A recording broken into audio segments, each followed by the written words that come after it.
William Spalding, publisher of Houghton Mifflin, invited him to dinner and asked him to write a story that even a first-year elementary school student can't take off because it's fun.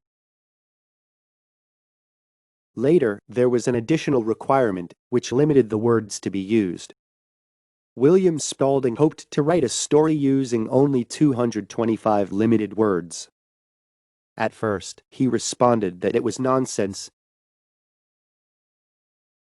At first I thought it was ridiculous. I wanted to quit. But once again, I looked at the word list. The first two words rhymed. So I decided on the title of the book. Those two words were cat and hat. The Cat in the Hat, which was written like that, was a success immediately after its publication. Then the president of Random House, which was a huge success using this method, made a bet for $50, saying he would not be able to write a book that used only 50 words.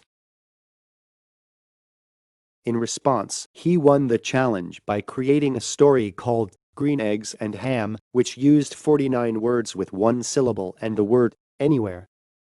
It became the best-selling book under the pseudonym Dr. Seuss. Theodore Seuss Geisel is more familiar with the name Dr. Seuss. It was because of his harsh constraints that led him to write more than 10 million copies worldwide.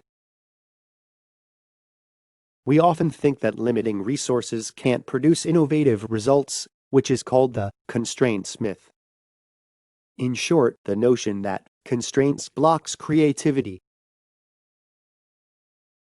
In many cases, however, it is widely believed that the more constraints there are, the more innovative the results. For lack of I don't have a don't talk like this. Resources are finite, but wisdom is infinite.